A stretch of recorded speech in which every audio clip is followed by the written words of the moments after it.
Salam, bertemu lagi kita semua.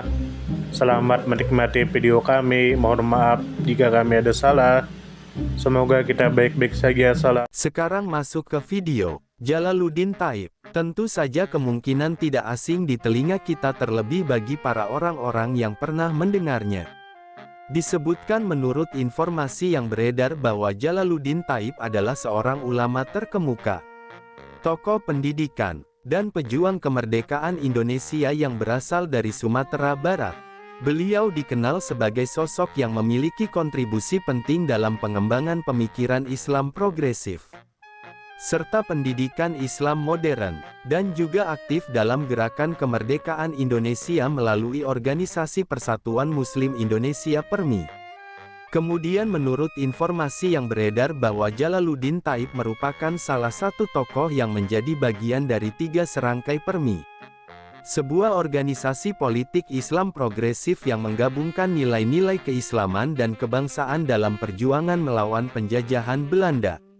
Selain sebagai pejuang politik, Jalaluddin Thaib juga dikenal sebagai pendidik yang memulai proses pendidikan sejak usia dini di surau-surau tradisional Minangkabau, yang kemudian berkembang menjadi seorang ulama berpengaruh dalam membina generasi muda dengan wawasan keilmuan, agama, dan nasionalisme. Kemudian menurut informasi yang beredar bahwa Jalaluddin Thaib lahir pada tahun 1895 dan wafat pada tahun 1959 dalam usia 64 tahun.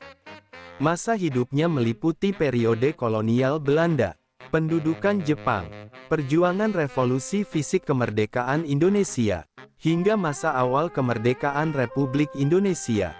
Perjalanan hidupnya menunjukkan konsistensi perjuangan dari masa ke masa dalam memperjuangkan hak-hak umat dan bangsa. Kemudian menurut informasi yang beredar bahwa Jalaluddin Thaib dilahirkan di Jorong Subarang Balingka, Kabupaten Agam, Sumatera Barat. Beliau menempuh pendidikan awal di surau milik pamannya, Syekh Daud Rashidi, yang juga berperan besar dalam membentuk kepribadiannya. Pendidikan selanjutnya beliau jalani di surau Syekh Muhammad Thaib di Sungayang, Batu Sangkar, sebuah wilayah yang dikenal sebagai pusat pendidikan Islam tradisional Minangkabau. Beliau wafat di Lubuk Basung, Agam, Sumatera Barat. Kemudian menurut informasi yang beredar bahwa Jalaluddin Thaib memilih jalan hidup sebagai ulama, pendidik, dan pejuang karena keyakinan bahwa kemerdekaan sejati tidak hanya berarti terbebas dari penjajahan fisik, tetapi juga dari kebodohan dan keterbelakangan umat. Melalui pendidikan, beliau membangun kesadaran kolektif umat Islam akan pentingnya ilmu pengetahuan dan kemerdekaan politik. Keterlibatannya dalam PERMI menunjukkan komitmennya pada perjuangan nasional yang menyatu dengan semangat keislaman. Kemudian menurut informasi yang beredar bahwa Jalaluddin Thaib memulai pendidikannya secara tradisional di surau, tempat beliau memperoleh dasar-dasar ilmu agama dan bela diri seperti silat. Pendidikan ini diperkaya melalui bimbingan ulama besar seperti Syekh Daud Rashidi dan Syekh Muhammad Thaib.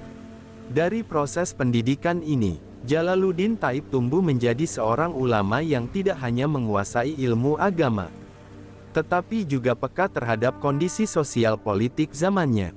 Melalui kegiatan dakwah, pendidikan, dan organisasi PERMI, beliau menggerakkan umat untuk menyadari pentingnya kemerdekaan dan pendidikan sebagai jalan perubahan.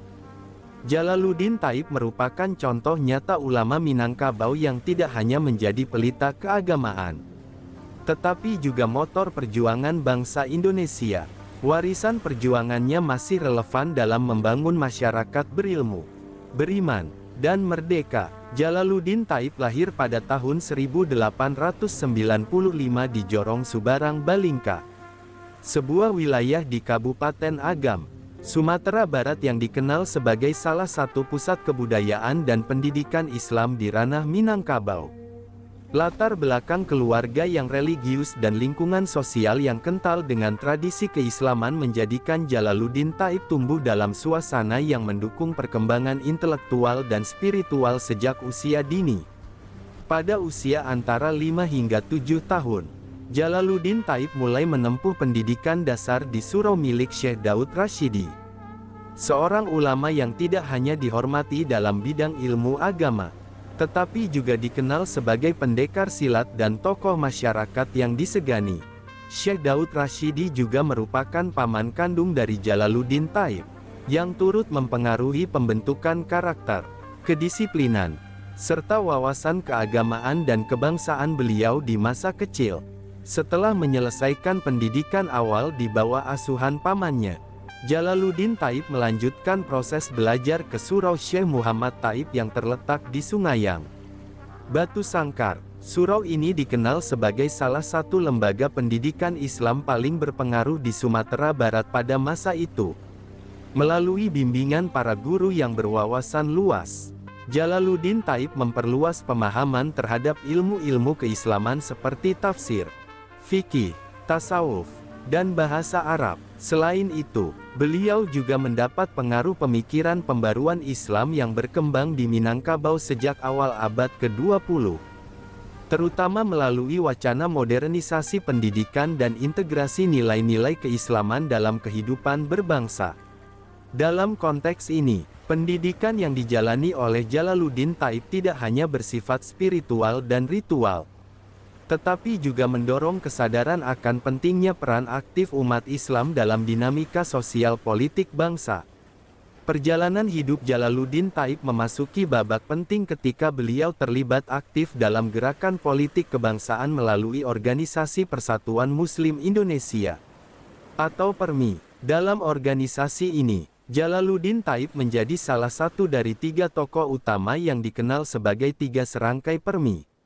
PERMI sendiri merupakan organisasi yang lahir dari semangat perlawanan terhadap penjajahan Belanda dengan pendekatan yang memadukan Islam sebagai landasan moral dan nasionalisme sebagai strategi perjuangan.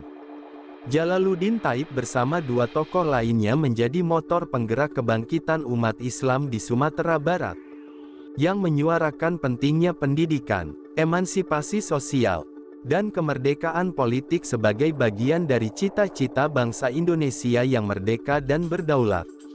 Peran Jalaluddin Thaib dalam PERMI tidak hanya terbatas pada bidang keagamaan, tetapi juga mencakup penyusunan strategi pergerakan, pendidikan kader, serta konsolidasi massa di berbagai wilayah Minangkabau.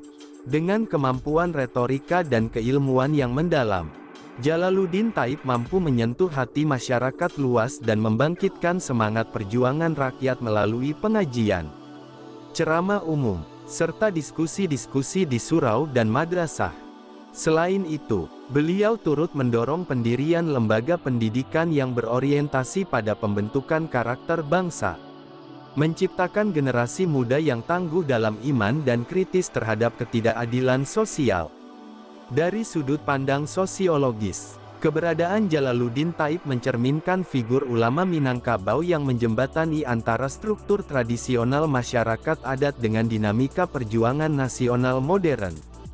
Dalam masyarakat yang menjunjung tinggi nilai-nilai adat Basandi Sarak Basandi Kitabullah, peran ulama seperti Jalaluddin Thaib sangat strategis dalam membimbing arah perubahan sosial tanpa menanggalkan identitas budaya. Beliau menjadi teladan dalam menyelaraskan ajaran Islam dengan semangat pembebasan dari penjajahan, sekaligus menanamkan nilai-nilai etika dalam kehidupan berbangsa dan bernegara.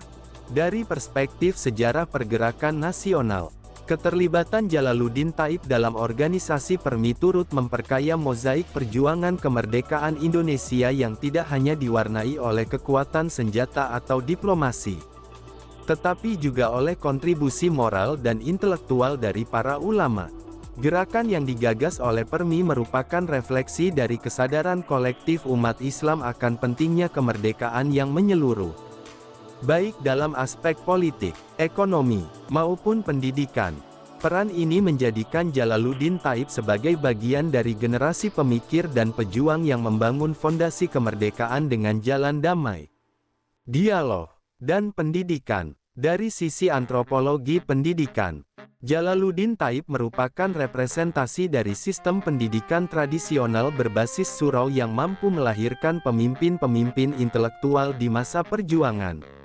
Sistem ini membuktikan bahwa pendidikan non-formal yang berbasis komunitas dapat menjadi wahana efektif untuk transmisi nilai, ilmu, dan semangat kebangsaan. Dalam konteks ini, figur seperti Jalaluddin Thaib menjadi penghubung antara warisan pendidikan lokal dengan cita-cita kemajuan nasional. Jalaluddin Thaib wafat pada tahun 1959 di Lubuk Basung, Kabupaten Agam, Sumatera Barat pada usia 64 tahun.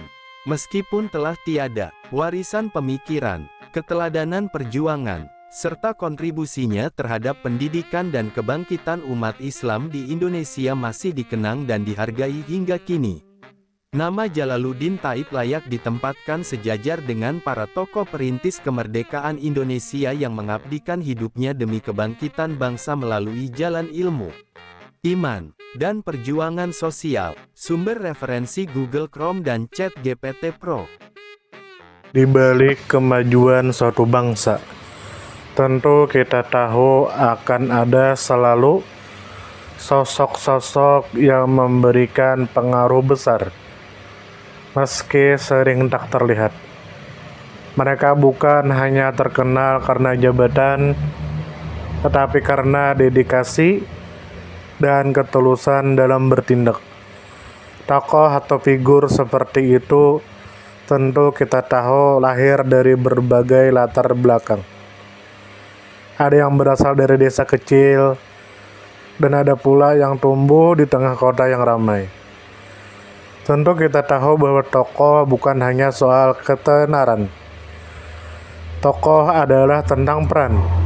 Mereka bisa menjadi seorang guru yang sabar mendidik di pelosok negeri, atau seorang warga biasa yang peduli terhadap lingkungan dan konsisten menjaga kebersihan kampungnya.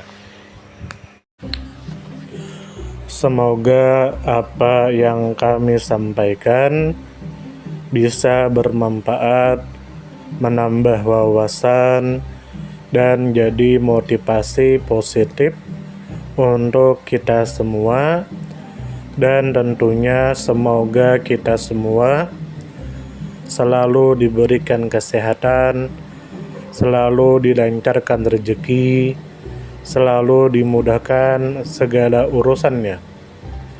Dan jika Anda mempunyai pertanyaan atau komentar atau saran, langsung saja tulis di kolom komentar.